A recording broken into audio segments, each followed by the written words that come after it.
Jasmine Shah साहब, यही 3-4 नाम है जिनके इर्द गिर्द पूरा मामला आगे बढ़ता है।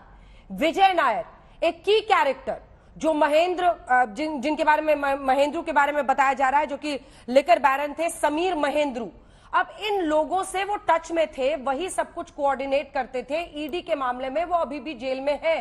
ये तमाम ऐसे कैरेक्टर्स हैं इस केस में जिनके बारे में आप लोगों को बताना चाहिए कि क्या समीर महेंद्रू के साथ उनके रिश्ते नहीं थे, क्या बातचीत नहीं हो रही थी। ये सब एक पूरे कार्टेल को, शराब के कार्टेल को प्रमोट किया गया फॉर इलिसिट एडवांटेज। बड़ा गंभीर आरोप है जैस्मिन शाह साहब, अगर उस पर कुछ कॉन्क्रीट जवाब है तो वो आप बताएं। ये अजीब सा एक ड्रामा देश देख रहा है जिसमें किरदार हैं लेकिन कोई स्क्रिप्ट नहीं है, कोई एविडेंस नहीं है, कोई डॉक्यूमेंट नहीं है। कौन सा एक पैसा कहां पे किस सरकार के किस ऑफिसर या मंत्री ने लिया, वो कोई सबूत नहीं है। 1 साल से भाजपा सेम टू सेम एक ही चीज दोहराती रहती है। उनको लगता है कि 10 बार झूठ बोलने से झूठ सच हो जाएगा, नहीं होने वाला।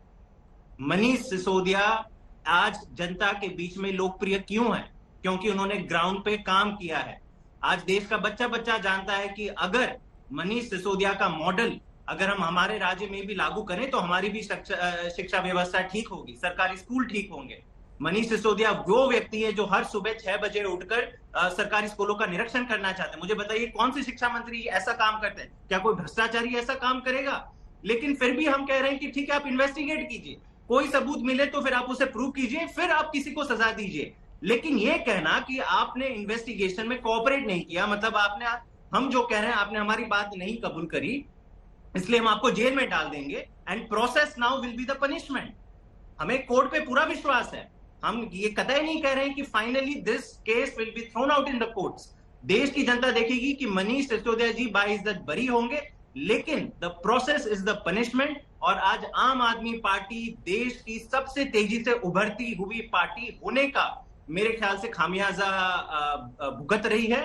भाजपा जानती है कि उनको कांग्रेस से कोई डर नहीं, उनको किसी और भी पार्टी से कोई डर नहीं है, राहुल गांधी से भी कोई डर नहीं। डर है तो केवल अरविंद केजरीवाल से, और इसलिए सारी ताकतें हम अरविंद केजरीवाल के पीछे झुकी।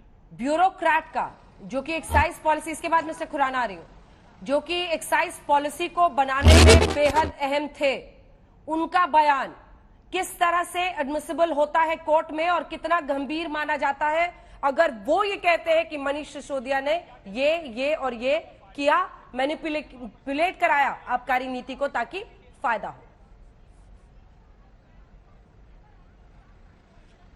जी देखिए, धारा 164 सीआरपीसी के तहत अगर कोई बयान दर्ज होता है, यानी कि मजिस्ट्रेट के सामने एक शख्स जाता है और इस बात को बताता है कि आखिरकार इस मामले में उसके पास में क्या जानकारी है, 164 का बयान बतौर सबूत एजेंसियां अपने फेवर में इस्तेमाल करती हैं, खास करके सीबीआई। क्योंकि देखिए, सीबीआई अगर कोई बयान दर्ज करती है, उस शख्स के पास में मौका होता है कि आगे जाके वो पलट जाए और बोल दे कि मैंने सीबीआई अधिकारियों के दबाव में वो बयान दर्ज कराया हुआ था। लेकिन अगर किसी का 164 का बयान है, उसके पास में पलटने का मौका नहीं होता है, क्योंकि अगर वो शख्स पलटता है तो उसके ऊपर कोर्ट कार्रवाई कर सकता है कि आपने कोर्ट में झूठी जानकारी दी थी। तो सीबीआई के पास में एक सबूत है ब्यूरोक्रेट का बयान। दूसरी, हाँ, एक सेकंड में आ रही हूँ मुनीष, इस पर जैस्मिन शाह।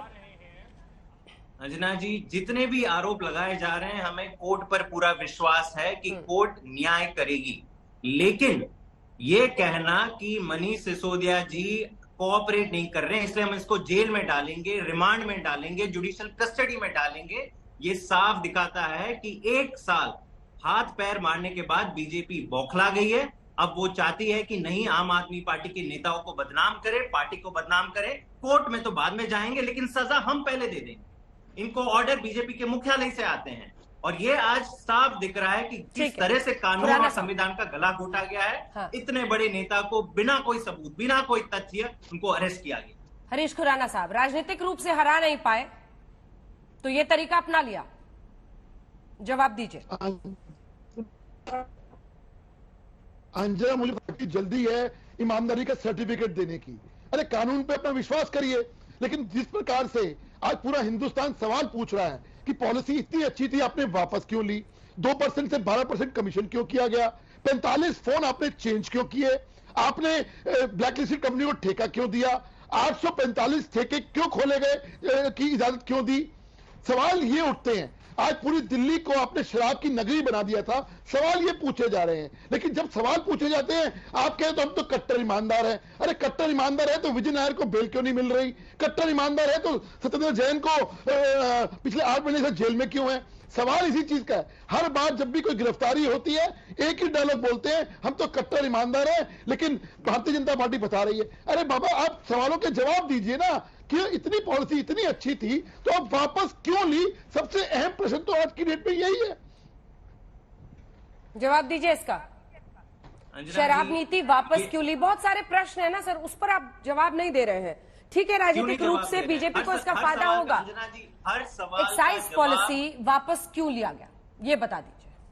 अंजना जी, इस सवाल का जवाब मनीष सिसोदिया जी ने स्वयं जिस दिन पॉलिसी वापस ली गई थी पूरी तरह से प्रेस कॉन्फ्रेंस करी थी। और मैं जिम्मेदार एक जर्नलिस्ट होने के नाते मैं आपसे कहूंगा कि आप अपने दर्शकों को बताएं कि क्या मनीष सिसोदिया जी ने प्रेस कॉन्फ्रेंस करके बताया था कि नहीं बताया था कि एलजी साहब ने अब जो हमारी आबकारी नीति चल रही थी, क्योंकि इन्होंने केस कर दिया है, सीबीआई की इन्वेस्टिगेशन शुरू कर दी है, अधिकारियों ने उसे लागू करने से बंद कर दिया है, इसलिए हमें बाय फोर्स हमें रिटर्न इसको वापस लेनी पड़ी थी।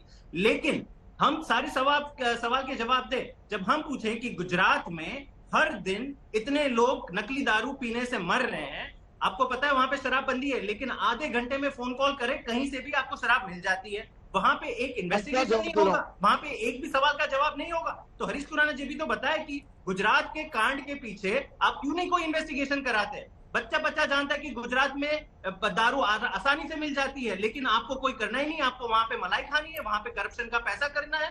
कोई सीबीआई नहीं, कोई ईडी नहीं। मुनीश, ये जो आज जांच में कोऑपरेट नहीं करने का आरोप है, क्या ये इमीडिएट ग्राउंड बना? आज इमीडिएट ग्राउंड क्या बना अरेस्ट का?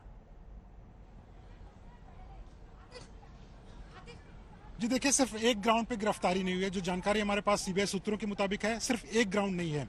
जांच में सहयोग न करना एक ग्राउंड उसमें से जरूर है, लेकिन इसके अलावा 3-4 और ग्राउंड है, जिसमें कि ब्यूरोक्रेट का जो बयान है वो दूसरा ग्राउंड बना है। तीसरा ग्राउंड ये बना कि जो सबूत नष्ट किए गए हैं उसको लेकर उनसे सवाल जवाब किए गए थे, वो एक ग्राउंड बना। चौथा और सबसे बड़ा जो ग्राउंड बना और जिसको लेकर सीबीआई सूत्रों ने इस बारे में आज तक को ठोस जानकारी दी हुई है कि जब मनीष सिसोदिया से पूछा गया था कि आखिरकार जो आपकी ड्राफ्ट पॉलिसी थी, ड्राफ्ट पॉलिसी और फाइनल पॉलिसी जो इंप्लीमेंट की गई, उसमें इतने सारे बदलाव क्यों किए गए, उसकी जरूरत क्या थी और क्या इसके पेपर ट्रेल आपके पास में है कि बदलाव किए गए? मनीष सिसोदिया ने कहा इसके बारे में मुझे जानकारी नहीं है। तब सीबीआई ने उनको दस्तावेज दिखाए, कुछ ऐसे सबूत दिखाए जिसके आधार पर उन्हें लगा कि मनीष सिसोदिया इसके बारे में या तो झूठ बोल रहे हैं या फिर सही जानकारी नहीं दे रहे हैं। तो ऐसे 5-6 चीजें थी जिसको आधार बनाते हुए सीबीआई ने इस मामले में तय किया कि मनीष सिसोदिया की गिरफ्तारी करनी है। ये सीबीआई सूत्रों का कहना है। जो आप सबूत मिटाने की बात कर रहे हैं, क्या कुछ स्पेसिफिक इंफॉर्मेशन है? क्या सबूत मिटाए गए?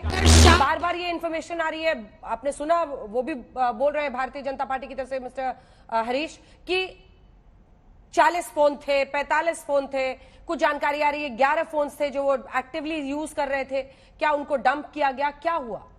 सबूत कौन से मिटाए गए?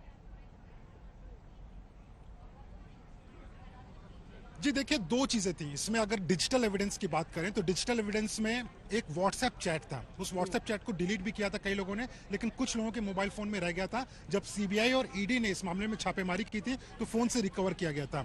वो डिजिटल सबूत थे एक्साइज पॉलिसी की ड्राफ्ट कॉपी, और सीबीआई और ईडी ने बाकायदा चार्जशीट में ये बातों को लिखा हुआ है कि वो ड्राफ्ट कॉपी जो थी वो व्हाट्सएप पे आरोपियों को, समीर महेंद्रू हो जाए चाहे दूसरे जो आरोपी हो जाए, उनको पहले ही व्हाट्सएप पर भेज दी गई थी कि ये ड्राफ्ट पॉलिसी है, और उनके कहने के आधार पर उसमें चेंजेस बताया गया और मनीष सिसोदिया ने ब्यूरोक्रेट को ये निर्देश दिया कि आपको ये बदलाव करने हैं, ऐसा सीबीआई का दावा है। दूसरे अगर बात करें मोबाइल फोन की, जो 40 से 45 फोन की बात खुराना साहब कर रहे थे, देखिए इसमें कई सारे आरोपी हैं, कई आरोपियों ने अलग अलग फोन डिस्ट्रॉय किए हुए हैं।